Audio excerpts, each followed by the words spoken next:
Good morning. Welcome to everyone who has joined us today for this online engagement session. My name is Wesley Ford and I'm a Community Services Officer at Newport City Homes. I'll be leading today's session and keeping everything on track.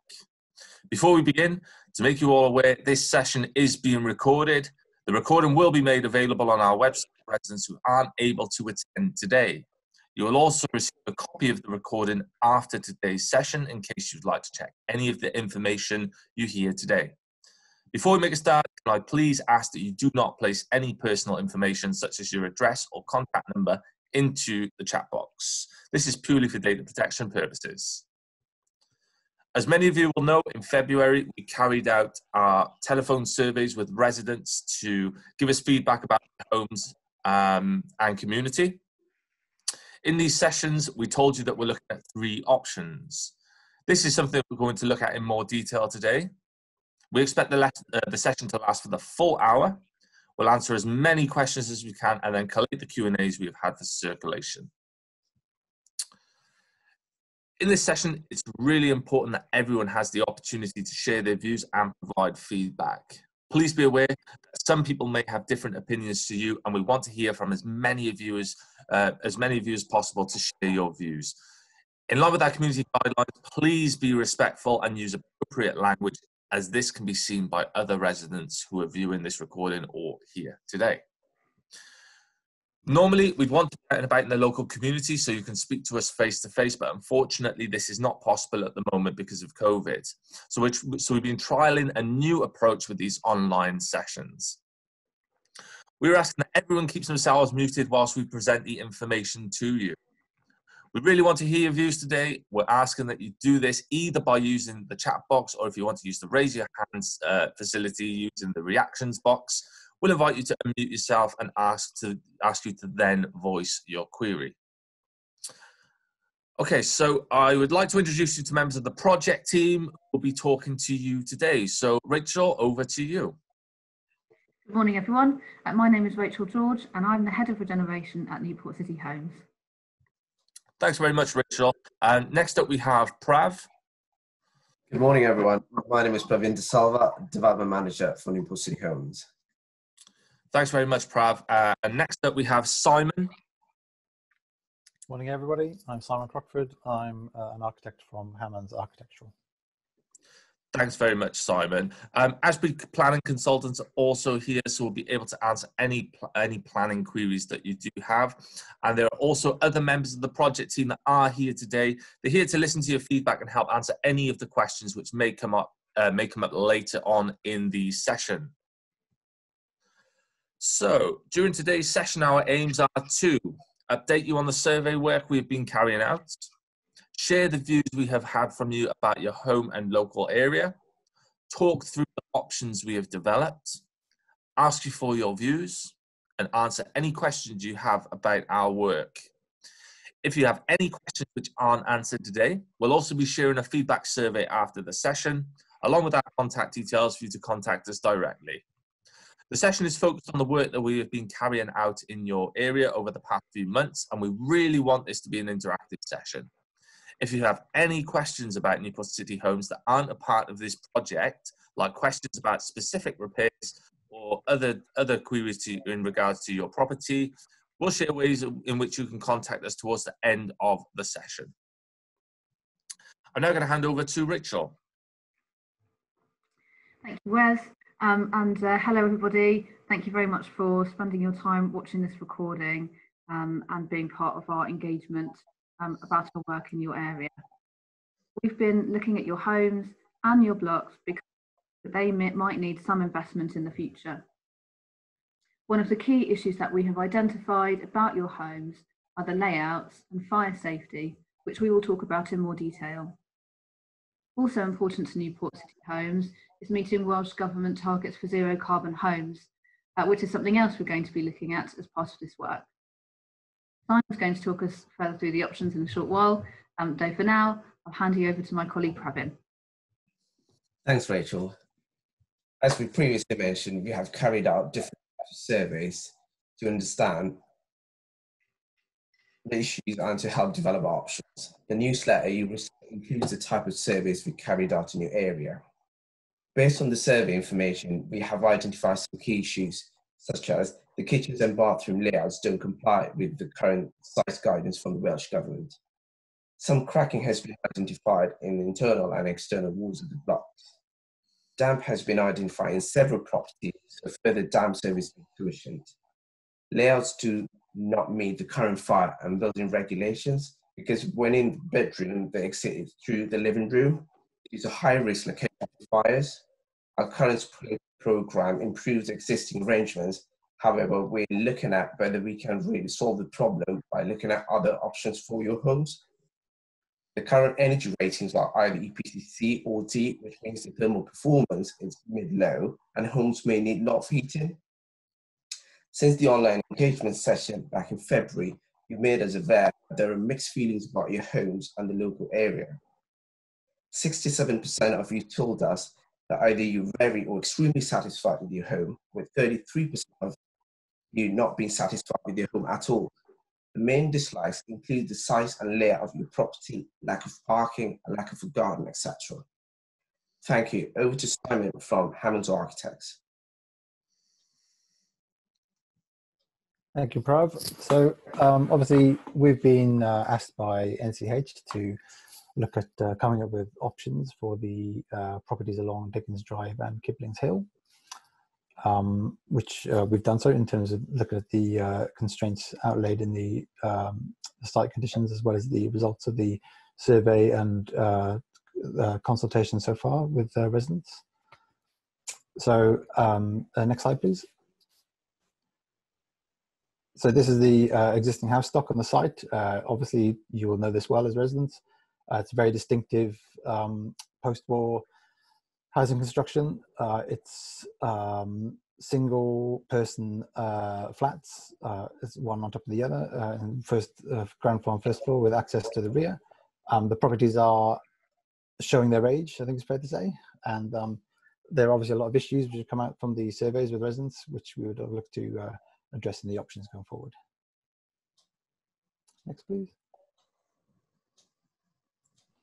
So the existing site constraints, there are 44 properties in total, each of which is a single person flat with a ground floor and first floor arrangement, and the shared access to the rear, as well as some limited access from the front. Out of those 44 units, 4 are leaseholders and the rest are NCH tenants.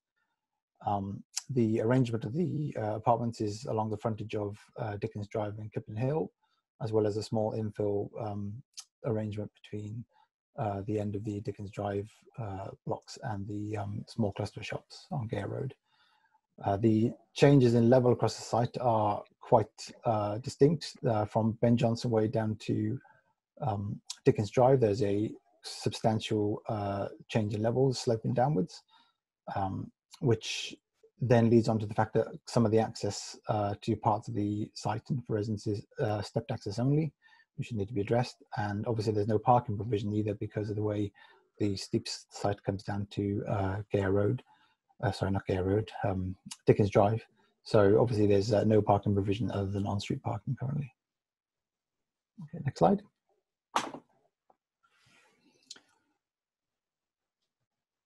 Sorry, next slide. Yeah, thank you. So obviously we've come up with 3 options for NCH. The first, most basic option is that there would be no action taken. This option would mean that general repairs and maintenance would be carried out by NCH, but the properties would remain largely as they currently are. Obviously this would not affect residents in any substantial way, so residents would remain in their homes as they currently are with no substantial work carried out to address the issues identified. There would obviously be no impact on those leaseholders who live in these properties either. Okay, next slide, please. Option 2 would be for a refurbishment option. This option would involve significant refurbishment works to each individual home as well as the blocks overall. Essentially, the flats would remain in place and on the whole largely unchanged in terms of the massing of the development, but extensive refurbishment would have to be undertaken inside the apartments as well as on the exterior. So we would have to meet certain standards such as Welsh Government space standards, as well as our aspirations for zero carbon development to provide sustainable energy and heating to homes. We would obviously work with the residents, consider whether the works could be carried out whilst you remain in the home. However, this is maybe unlikely due to the amount of work required, and you might be required to move. Okay, next slide, please. Changes that could be made to the block as a whole include wrapping the building with a new insulation system, which would improve the way the building stores heat, and obviously improve the visual appearance of the blocks as well from the outside. We would also need to meet the zero carbon targets, which would involve the installation of solar panels and other innovative technologies to provide sustainable energy, on-site generation, and heating to homes, and of course then lead to a reduction in bills as well as overall usage. The current windows and door arrangements would probably need to be reconfigured and replaced as well, and upgraded to obviously bring us up to the current standard. Currently as well, we would have to remove and replace existing cavity wall installation, which is not up to the current requirements. There would also be a requirement to replace the existing rear stair access to the one-bed flats as well. We would also take the opportunity to make some changes to the outside area. Obviously, there's quite a lot of green amenity space around these apartments, but it's not currently well used. And so we would look to provide small private gardens to the rear of these properties, split levels along the paths, just to provide residents with a bit of private amenity, which will also then help to improve the overlooking of the public amenity space, which is the larger green amenity space to the rear of that, which we would look to improve as well. We would also look to refurbish the current bin storage arrangement to make it more less sightly and more integrated with the landscape of the site. Okay. So this shows the layout of how the refurbishment plan would go. As you can see, the mass of the blocks doesn't really change. It's more about the internal refurbishment, but we would look to provide private gardens spaces around the rears of the property along the access path, and then a more defined green amenity space behind that, which would probably be private and for residents only with limited access. Okay. So in terms of the internal reconfigurations, there are two different types of apartments in the site. There are the Dickens Drive apartments, and then there are the Kipling Hill apartments. But the changes proposed to both would be roughly similar. So for the Dickens Drive homes, we would look to reconfigure the existing layout to create more space and get us up to the minimum standards for Welsh Government. We would do this by essentially reconfiguring the internal spaces to create a bathroom that was up to the current size code, a bedroom that was up to the current double bedroom size code, as well as providing adequate storage. And we would look to change the living room and kitchen arrangement to be a single living kitchen diner arrangement with a double aspect windows, rather than the current cellular sort of type where the kitchen is separated from the bedroom, from the living room. And this would maximize the efficiency of the space and allow us to provide more storage, as well as make the property feel bigger for residents. We would also build over the existing inset balcony and bring that into the building, into the flat demise, and then add an extra balcony on the outside to provide private amenity space. The Kipling Hill changes are very similar. We would once again reconfigure the bathroom to bring it up to current standards, enlarge the bedroom, and again use the balcony space and bring it into the demise of the flat to increase the size of the bedroom to provide the right arrangement of space for furniture and storage. And the living room kitchen would become a kitchen living diner with double aspect windows, and then an additional new balcony added. Then option 3 would be to redevelop the entire site. So if we find that the property needs a significant level of work, it may be that building new homes instead of refurbishment becomes more cost effective.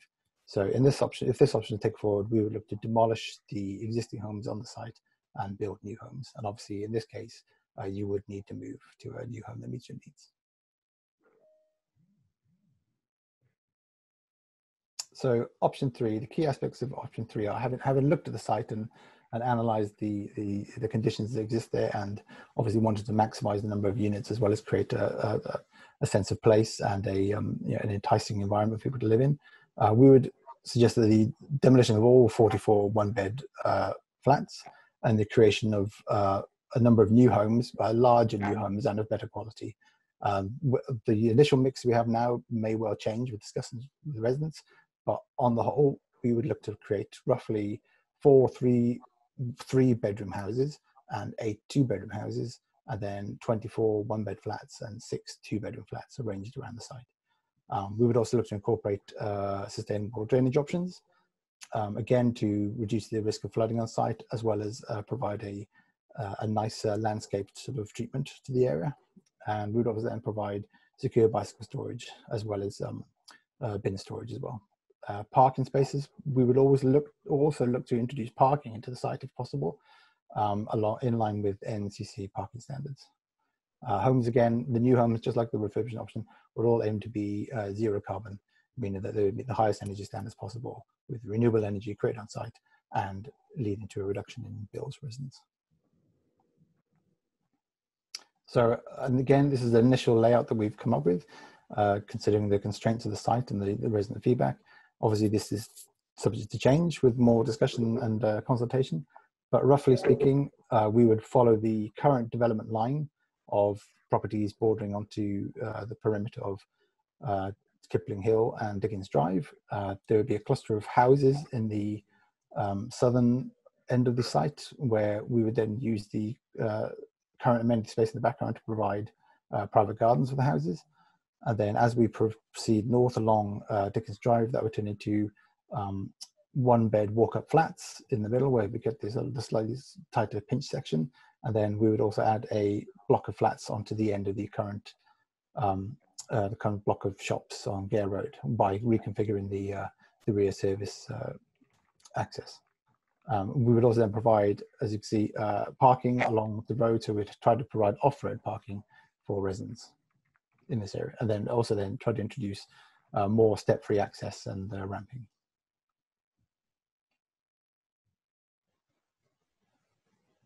Okay.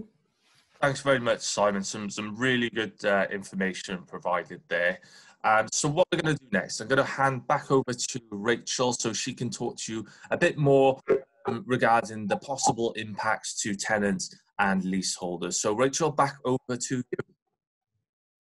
Thanks very much, Wes, and thank you very much to Simon for taking us through all of those options.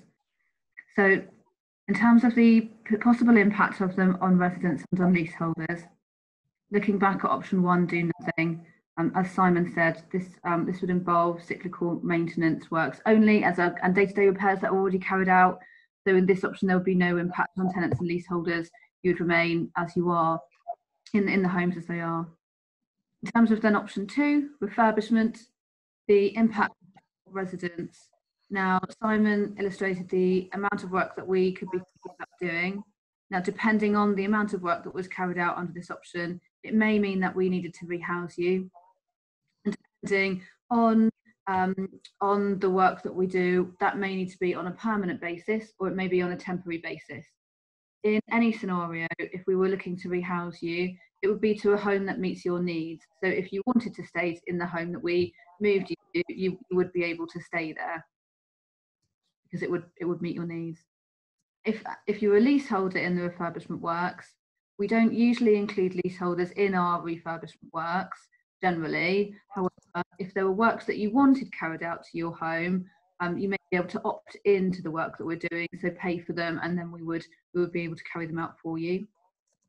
It may be that there are works such as external cladding or roofing works where we would need to talk to you as leaseholders, because in us carrying out these works, we would need to talk about the impact that there would be on you. So we would need to talk to you about that in more detail. Then if we think about option 3, which is the new homes option, As Simon said, we would need to, if you're a tenant, we would need to be rehousing you. Now, when we carry out regeneration schemes, what we try to do is to make sure that the new homes benefit existing residents. So we try to carry out development schemes in a phased way so that we can, new homes, move you into those new homes and then demolish homes straight afterwards, so that as many people as possible only move once. We would look to see how we could make this work if we were to carry out a new homes project in your area. For a leaseholder and we were looking to build new homes, we would need to buy your home from you. Now, we follow a statutory process in doing that, where we appoint a valuer that is chartered by the Royal Institute of Chartered Surveyors, which means that they keep to a certain standard and they've got certain qualifications. Now, we would use a chartered valuer to value your home. You would have the opportunity to also use a chartered valuer to value your home. Our two valuers would negotiate until we're happy with the price. There's also compensation payable to you as part of that process. That's outlined in the newsletters if you need more detail. And if you wanted to look at rehousing options with us, we are keen to provide affordable home ownership options for existing homeowners who live in their homes. And maybe that we could develop some of these products for you in any new development in your area. So we would be very keen to talk to you about this if that's something that you're interested in. I think I've been through all of the options now, so I will pass back to Wes. Thanks very much, Rach. Some really useful information there again. For those of you who are watching this recording, we really want to hear your views and your thoughts regarding all of the possible options that we've discussed today. We're really encouraging resident leaseholders to get involved by sharing your views and your opinions, and also please do ask any questions that you may have in relation to this potential project.